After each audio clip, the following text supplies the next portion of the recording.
कि उत्तानपाद जी की दो पत्नियां थी। एक का नाम था सुनीति और एक का नाम था सुरुचि। सुनीति का अर्थ क्या होता है? सुधन नीति, सुंदर नीति वाली।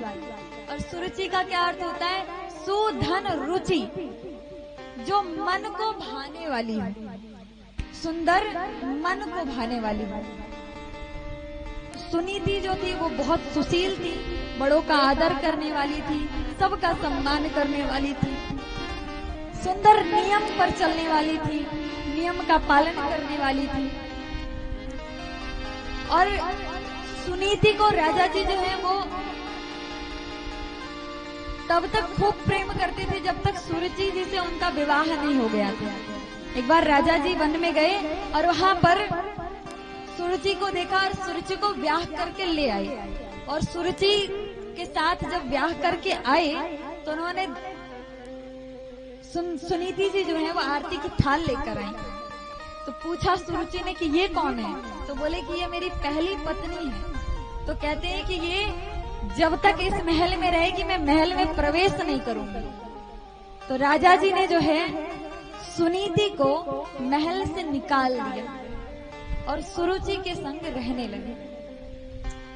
हमारे उत्तानपाद जी सुरुचि जी के संग साथ में रहने लगे। और थोड़े दिन के बाद सुनीति जी ने एक बच्चे को जन्म दिया, जिनका नाम उन्होंने ध्रुव रखा।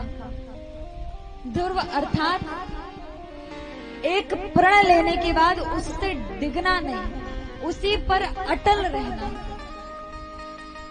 और चूंकि वो महल से निकाल दी गई थी तो वो संतों की कुटिया में जाती थी, भगवान की कथा सुनती थी, संध्या को आती, प्रातः अपने नित्य कर्म करने के बाद पुनः आश्रम में चली जाती और भगवान की कथा, यज्ञ, हवन, कीर्तन को ही सुनती रहती, देखती रहती, ध्यान लगाती रहती। इसलिए जो ध्रुव जी थे वो परम संस्कारी और साधु संतों की सेवा करने वाले बने। इधर सुरुचि ने भी एक पुत्र को जन्म दिया जिसका नाम रखा गया उत्तम। कहते हैं कि माता पिता का पूरा प्रभाव बच्चे में आता है और उतने संस्कारी उत्तम नहीं बने जितना ध्रुव जी थे। धीरे धीरे समय बीतने लगा। सुनीति के लिए महल में जाना वर्जित था, लेकिन ध्रुव जी के लिए नहीं था। ध्रुव जी कभी कभार चले जाया करते थे। एक बार कई महीनों के बाद राजा उत्तानपाद जी का महल में वापस आना हुआ तो ध्रुव जी अपने पिताजी से मिलने जाते हैं। तो जब मिलने जाते हैं तो द्वार पर द्वारपाल उन्हें रोक लेते हैं। तो जब रोक लेते हैं तो कहते हैं महाराज कि आपको अंदर नहीं जाने दे सकता। बोले क्यों नहीं जाने दे सकते? बोले राजा जी का आदेश है, अगर मैं राजा जी के आदेश का नहीं पालन करूंगा तो राजा जी हमें कारागार में डाल देंगे। तो ध्रुव जी ने कहा कि राजा जी से तो मैं बचा लूंगा और मेरे द्वारा दिए गए दंड से आपको कौन बचाएगा? तो सैनिक भाई डर गए कि हो सकता है कि, तो उन्होंने अंदर जाने दिया। अंदर गए ध्रुव जी तो उन्होंने देखा सुरुचि, माँ सुरुचि, पिता और उनके जो भाई थे उत्तम, वे सभी बैठे हुए थे। ध्रुव जी जब गए तो उत्तानपाद जी उत्तम को गोद से उतार कर बगल में बिठाकर और ध्रुव जी को गोद में लेने लगे। सुरुचि उठकर खड़ी हो गई और हाथ पकड़ लिया ध्रुव जी का कि नहीं नहीं, तुम इस गोद में बैठने के अधिकारी नहीं हो। बोले क्यों नहीं है माँ? मैं भी तो आपका पुत्र हूँ, मैं भी तो, मेरे पिता उत्तानपाद जी हैं, मैं क्यों नहीं बैठ सकता? तो बोले इनका पिता होना ही इतना योग्य नहीं है कि तुम इनकी गोद में बैठ जाओ। मेरा माँ होना तुम्हारे लिए परम आवश्यक है। बोले आप भी तो मेरी छोटी माँ हो, मेरी माँ कहती है। बोले नहीं नहीं, मेरे गर्भ से तुम्हें जन्म लेना भी परम आवश्यक है। जब तक तुम मेरे गर्भ से जन्म नहीं लोगे तब तक तुम इस गोद में बैठने के अधिकारी नहीं हो। ध्रुव जी से कहा कि या तो इस गोद में बैठना है तो जाकर भगवान की तपस्या करो और उनसे वर मांगो कि तुम्हें मेरे गर्भ से जन्म दें, तब जाकर इस गोद में बैठने का तुम्हें अधिकारी माना जाएगा। उन्होंने एक साथ भगवान का भी और ध्रुव जी का भी अपमान कर दिया। ध्रुव जी रोते बिलखते अपने माँ के पास गए, सुनीति के पास गए और कहने लगे कि माँ, सुरुचि अच्छी नहीं है, छोटी माँ अच्छी नहीं है, मैं बड़ा हो जाऊंगा तो सुरुचि माँ को छोड़ूंगा नहीं। तो तुरंत सुनीति ने मुख पर हाथ रखा कि बेटे ऐसा नहीं कहते हैं, वो आपकी छोटी माँ है, बताओ क्या बात है। उन्होंने पूरी बात बताई। सुनीति ने कहा इसमें गलत क्या कहा छोटी माँ ने, सही ही तो कहा, भगवान का भजन करो, अगर बैठना ही है तो भगवान की गोद में बैठो, संसारी की गोद में बैठने के लिए तुम इतना विलाप कर रहे हो। सुनीति ने सुंदर उपदेश किया और कहा कि जाओ बेटे, भगवान के भजन करने के लिए वन में जाओ। सुंदर उपदेश किया और ध्रुव जी जो है 5 वर्ष की अवस्था में माँ से सुंदर उपदेश को प्राप्त करके वन में जाते हैं और वन में जाकर भगवान का भजन करने से पूर्व नारद जी को भगवान ने भेज दिया। क्यों भेजा? क्योंकि जब तक मार्गदर्शक नहीं होगा ना, आप लक्ष्य की प्राप्ति नहीं कर सकते हो। गुरुजी ने कथा से पूर्व बताया कि जब तक आपके जीवन में मार्गदर्शक नहीं होगा, लक्ष्य को प्राप्त नहीं कर सकते हो, अर्थात गुरु नहीं होगा तो लक्ष्य नहीं प्राप्त कर सकते हो। भगवान ने मार्गदर्शक भेज दिया, किसको? नारद जी को। और कहते हैं नरम ददाति इति नारदम, नारद जी की विशेषता है कि तत्व का ज्ञान करवा देते हैं और ऐसा हो ही नहीं सकता कि जिसको नारद जी को दर्शन हो जाए उसको भगवान के दर्शन ना हो। नारद जी जिसको दर्शन दे दे, भगवान उनको अवश्य दर्शन देंगे। और भगवान जी, नारद जी की विशेषता क्या है? जहां पर झगड़ा ना हो रहा हो वहां वो झगड़ा करा देंगे और जहां झगड़ा हो रहा हो वहां वो झगड़ा बंद भी करवा देते हैं। तो नारद जी जाकर पहले परीक्षा लेते हैं ध्रुव जी की कि भगवान ने तो भेज दिया है, लेकिन क्या ये मेरा शिष्य बनने योग्य है भी कि नहीं है?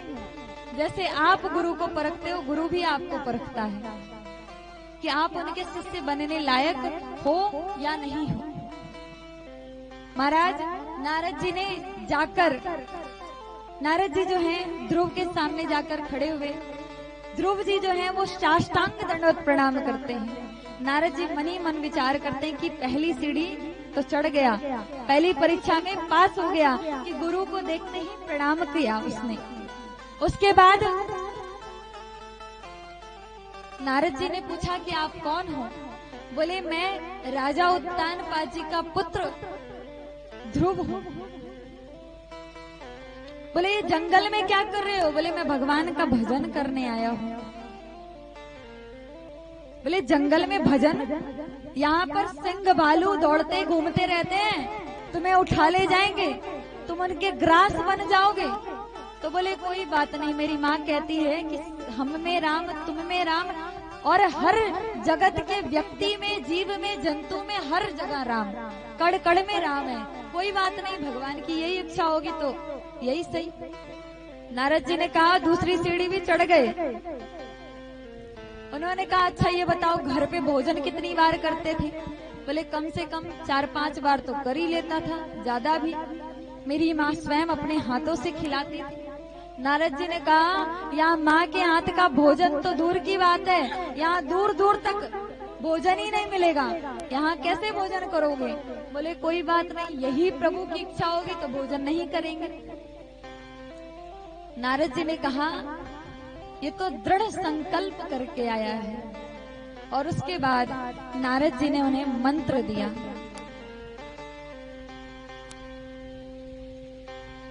और उसके बाद दीक्षित करने के बाद भगवान नारद वहां से अंतर्ध्यान हो गए और ध्रुव जी जो है वो मंत्र का, जो गुरु मंत्र होता है वो किसी को बताना नहीं चाहिए, वो उस मंत्र का जाप करने लगे। कहते हैं मंत्र जाप कर दृढ़ विश्वास, कि मंत्र जाप करने के बाद दृढ़ संकल्प हो जाता है, दृढ़ विश्वास हो जाता है कि प्रभु अब मिलेंगे ही मिलेंगे। और वन वन भटकने लगे और प्रार्थना करने लगे। 5 वर्ष के ध्रुव जी महाराज कई महीनों तक तपस्या करने के बाद उन्होंने अन्न ग्रहण करना बंद कर दिया और धीरे धीरे भगवान का जाप करने लगे। अन्न ग्रहण त्याग करने के बाद उन्होंने केवल फल पर रहकर भगवान की सेवा की। कुछ महीनों तक केवल फल खाकर भगवान का भजन किया और उसके बाद उन्होंने फल भी त्याग दिया। केवल और केवल सूखे पत्ते खाकर उन्होंने भगवान का भजन करना प्रारंभ किया। धीरे धीरे समय बीता। उन्होंने कहा तपस्या और कड़ी करनी पड़ेगी तब भगवान आएंगे। उन्होंने पत्ते भी त्याग दिए, केवल जल पीकर भगवान का भजन करना प्रारंभ किया। जब तब भी दर्शन नहीं हुआ तो उन्होंने जल भी त्याग दिया और केवल श्वास पर भगवान का भजन करने लगे। एक पांव पर खड़े होकर दोनों हाथ जोड़कर भगवान का भजन करते रहे और तब भी दर्शन नहीं हुआ। तब जाकर उन्होंने अपने श्वास तक को रोक लिया और भगवान के नाम का उच्चारण करने लगे और तब पूरी धरती रुक गई। जो झरना जहां पर जैसे गिर रहा था वहीं स्थिर हो गया, जो पक्षी जहां उड़ रहा था वहीं उड़ता हुआ स्थिर हो गया, जो नदी का बहाव था वो रुक गया, पूरी प्रकृति रुक गई। अब तो देवी देवताओं में उथल पुथल मच गया और वो गए भगवान नारायण के पास कि हे प्रभु, आपका भक्त आपको पुकार रहा है, आप जाइए और उसको दर्शन दीजिए, नहीं तो अनर्थ हो जाएगा। भगवान नारायण आज प्रसन्न हुए और ध्रुव जी के सामने आकर साक्षात खड़े हो गए। बोले भगवान नारायण की। और उसके बाद भी ध्रुव जी की तपस्या टूटी नहीं, वो तब भी तपस्या में लगे हुए हैं। प्रभु आए और बहुत समय तक उनको निहारते ही रहे और उसके बाद उन्होंने आवाज लगाया, पुत्र ध्रुव नेत्र खोलो, मैं आ गया तुम्हें दर्शन देने। उसके बाद ध्रुव जी ने जब नेत्र खोला तो कुछ बोला नहीं, प्रणाम तक नहीं किया। क्यों नहीं किया? मन ही मन कह रहे हैं प्रभु मैं तो छोटा सा बालक हूँ, बहुत छोटा बालक हूँ, मुझे तो कुछ बोलने भी नहीं आता, मुझे तो आपको नमन प्रणाम वंदन करने भी नहीं आ रहा, मैं कैसे आपको प्रणाम करूं। गोविंद समझ गए। उन्होंने अपने शंख का स्पर्श ध्रुव जी के गाल पर करवाया। सभी वेद पुराण सभी का ज्ञान छोटे से ध्रुव को हो गया और ध्रुव जी महाराज ने बड़ा ही सुंदर स्तुति की। भगवान स्तुति से प्रसन्न होकर उन्होंने कहा कि हे ध्रुव, तुमने तपस्या की है, वर मांगो। तो ध्रुव जी शर्मा गए, सब पका गए कि अब मैं भगवान से कैसे कहूँ कि मैं केवल अपने पिता की गोद में बैठने के लिए। उन्होंने कहा नहीं नहीं महाराज, मैं तो बस दर्शन चाहता था। और कहते हैं ना कि बिन मांगे मोती मिले और मांगे मिले नछू। भगवान ने उन्हें कहा कि जिस राज्य के लिए तुमने यहाँ पर इतनी कड़ी तपस्या की कि इतनी कम उम्र में तुमने मेरा दर्शन कर लिया, जाओ तुम घर जाओ ध्रुव, तुम्हारा पिता तुम्हारे सामने सिर झुकाएगा। ध्रुव जी को आशीर्वाद दिया और उसके बाद गोद में लेकर उन्हें खूब सारा लाड लड़ाकर भगवान अंतर ध्यान हो गए। ध्रुव जी वापस अपने राज्य में जाते हैं। राजा उत्तानपाद उन्हें गोद में उठा लेते हैं, गले से लगा लेते हैं कि हे पुत्र, तुम्हारी वजह से मैं भी धन्य हो गया कि मेरे पुत्र को भगवान ने दर्शन दे दिया, अब मेरा भी बेड़ा पार है। कहते ना, एक कुल में अगर एक व्यक्ति संत बन जाए तो 7 पीढ़ी आगे और 7 पीढ़ी पीछे का उद्धार हो जाता है। लेकिन संसारी क्या करते हैं कि मेरा बेटा चोर बन जाए मंजूर है, साधु ना बने। और बहुत दूर नहीं जाना है, मेरे बड़े समीप की बात है, उनके लिए कहीं भी कुछ भी हो जाए, लेकिन संत बन जाना, साधु बनना, ये बहुत बड़ा पाप है। क्यों पाप है भाई? आपकी 7-7 पीढ़ियां तर रही हैं और कहते हैं कि अगर एक लड़की साधु बन जाए, संत बन जाए, तो आगे की 7 पीढ़ी, पीछे की 7 पीढ़ी और जहां जाएगी उसकी आगे की 7 पीढ़ी तर जाती है। लेकिन कोई नहीं चाहता है कि हमारे घर का एक व्यक्ति साधु बन जाए। भले ही चोर बन जाओ, खूब कहेंगे अरे बड़ा अच्छा काम है, साधु बनने में बड़े चढ़ते हैं, न जाने क्यों। लेकिन वही अगर कोई उनके क्या संत भगवान आ जाए तो पैर पे अपना सर पटक पटक के कहेंगे आशीर्वाद दे दो भर भर के, लेकिन अपने घर से एक बालक नहीं देंगे कि साधु बन जाओ। ध्रुव जी महाराज आज ठाकुर जी से आशीष प्राप्त करके 36,000 वर्षों तक इस धराधाम पर राज्य करते हैं और इसके बाद भगवान की कृपा से आज भी ध्रुव तारे के रूप में आज भी चमक रहे हैं। और हम सभी को ये संदेश दे रहे हैं कि जब मैं 5 वर्ष की अवस्था में भगवान को प्राप्त कर लिया तो आप सभी तो इतने बड़े बड़े हो गए हो। बहुत सारे लोग कहते हैं ना कि अरे आप इतनी छोटी उम्र से कथा करती हो, तो मैं कहती हूँ मुझे तो बड़ा देर हो गया, मुझे बड़ा देर हो गया, शायद और मैं जल्दी आती तो और अच्छा होता।